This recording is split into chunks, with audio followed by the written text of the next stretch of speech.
The morning air was thick with the scent of damp earth as the first rooster crowed in Mama Maya's compound. The sky, still wrapped in the cloak of night, had only begun to blush with the faintest hint of dawn. Crickets whispered their last songs while the wind hummed through the tall palm trees. Mama Maya rose from her raffia mat, stretching her aching limbs. Years of carrying heavy bundles of firewood had left her back bent like an old tree weighed down by time. But there was no room for rest. She had a daughter to feed, a future to build. In the dim glow of her oil lamp, she reached for her headscarf and tied it firmly, her calloused hands moving with the precision of habit. The tiny one-room mud hut, cracked from the scorching sun and the weight of countless rains, was all she had. But within it lay her greatest treasure, Tina, her only child, still curled up in sleep. For a moment, Mama Maya paused, watching her daughter's chest rise and fall with soft breaths. Tina's skin, smooth like river-polished stone, glowed in the flickering light. Her dreams must have been sweet because a small smile played on her lips. Mama Maya swallowed the lump in her throat. One day, she will have more than I ever did. One day, she will not have to wake up before the sun to fight for scraps. She picked up her machete and the frayed rope she used to tie firewood bundles. With a deep breath, she stepped outside, where the cold morning wrapped around her like a second skin. The forest loomed ahead, dark and whispering, but fear had long abandoned Mama Maya. The path was treacherous, filled with roots that snaked across the ground like sleeping pythons, but she knew every step. This was the same path she had walked since her husband died, leaving her with nothing but a baby in her arms and a future as uncertain as the shifting clouds. She hacked at the dry branches, each strike of her machete echoing through the quiet forest. Sweat dripped down her face, mixing with the dust on her skin, but she didn't stop. She bundled the firewood, hoisted it onto her back, and began the long journey to the market. The market was alive with noise when she arrived. Traders shouted over one another, displaying their good shimmering fabrics, dried fish, groundnut oil, and recycled bottles. The air was thick with the scent of ripe mangoes and frying puff-puff. Mama Maya found her usual spot beneath the great Iroquois tree and set down her bundle. Her back throbbed, but she ignored it. She called out in her usual sing-song voice, "Come and buy good firewood, dry wood for your cooking. Ah, my people, this one will burn like the sun itself." Women glanced at her, some pausing, others moving on. A few giggled behind their palms. She knew why. Her wrapper was patched at the edges, her blouse faded beyond recognition. The other traders wore new clothes on market days, their heads high with pride. Mama Maya's head was high, too, but only because she refused to let shame bend her spirit. A loud laugh pierced the air. It was Iya Bose, the fish seller, her wide hips swaying as she walked past. She stopped just long enough to sneer, "Mama Maya, is it not time you stop struggling? Your daughter is growing into a fine young woman. Who will marry a girl whose mother still carries firewood like a common laborer?" The other women chuckled. Mama Maya clenched her teeth but said nothing. Words would not put food on the table. Then, from the corner of her eye, she saw Tina walking toward the market. Her daughter wore a simple but clean dress, her books clutched to her chest. Mama Maya's heart swelled with pride. She had fought for this, bled for this.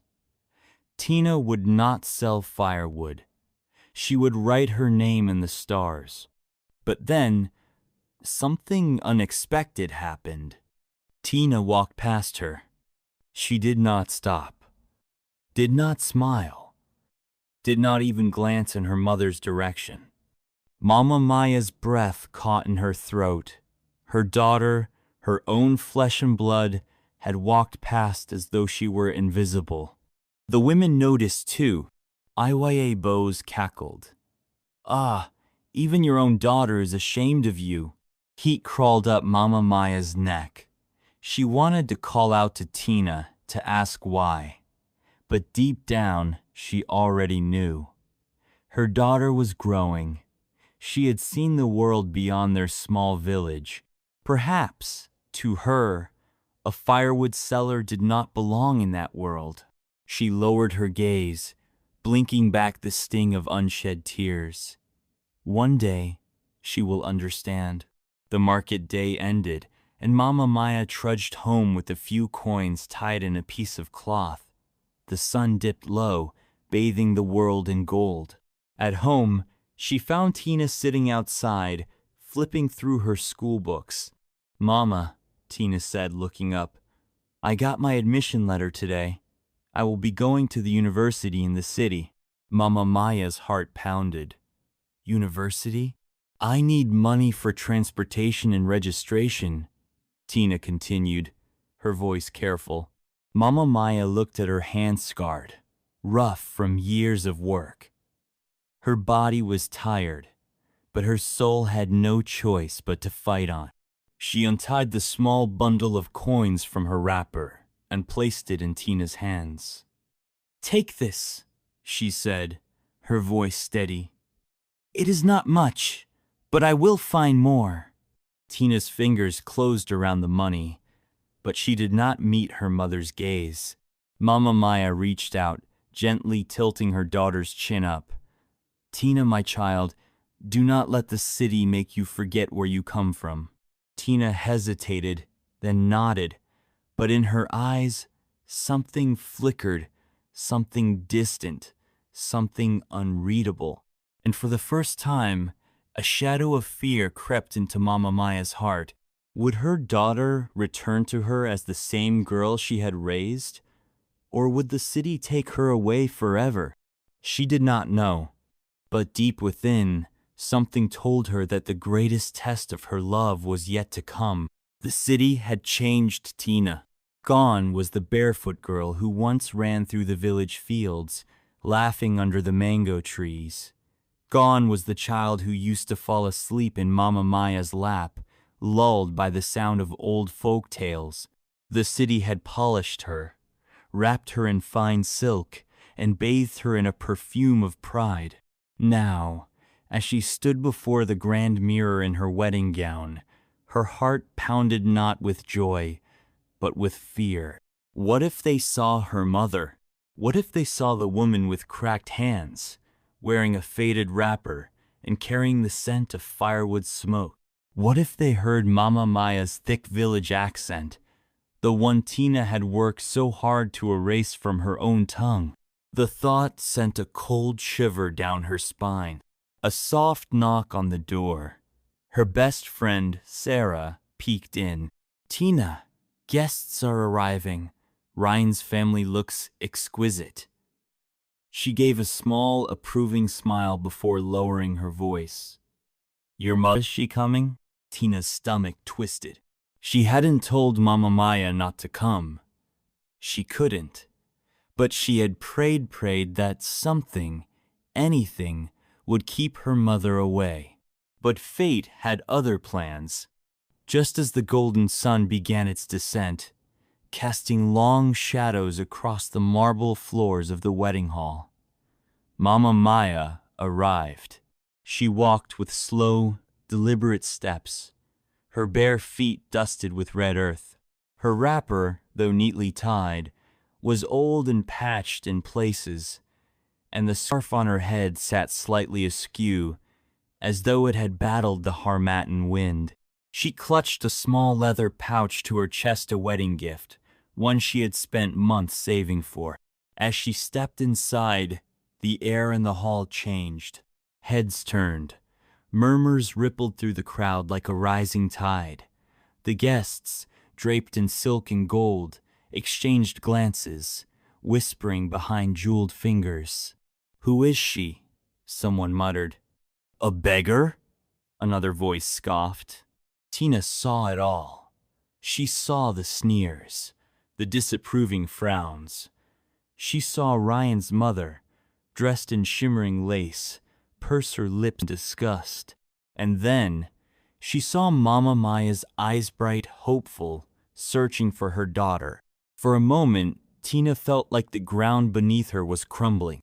She wanted to run to her mother, hold her, explain. But then she saw Ryan, his expression unreadable, his wealthy friends looking at her expectantly. Shame gripped her like a vice. She turned sharply to the wedding coordinator, her voice barely above a whisper, but cold as ice. "Remove that woman." The words cut like a knife through her own soul. The guards hesitated. "But, madam, she—" "Now!"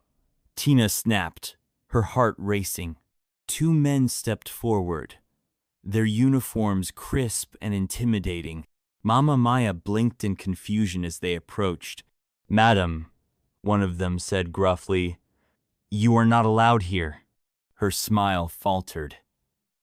"Not allowed? But my daughter—" "Leave," the other one said, his tone firm. The pouch in Mama Maya's hands trembled. "Please, tell Tina her mother is here." Tina squeezed her eyes shut, refusing to turn around. The whispers grew louder. The shame burned hotter. Mama Maya's voice cracked. "Tina, my child?" The silence that followed was heavy, suffocating. Then, slowly, like a tree bending under the weight of the wind, Mama Maya turned. She clutched her small pouch tighter and walked away, her shadow long and thin against the golden light. Not once did she look back, and as she disappeared beyond the gates, a single tear slipped down Tina's cheek. She would later tell herself it was for the best, but deep inside, she knew she had just made the greatest mistake of her life. The sun dipped low behind the distant hills, casting golden streaks across the sky as Tina dragged her tired feet through the dusty path leading to the village. Her once glowing skin was now pale, her once proud shoulders slumped under the weight of regret.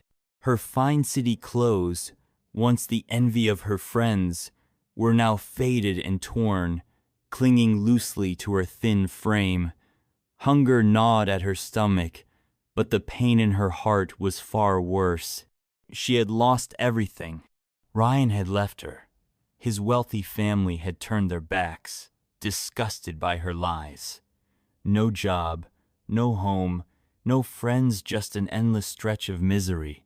And now, with nowhere else to go, she was returning to the very place she had once been desperate to escape, the village she had abandoned, the mother she had betrayed.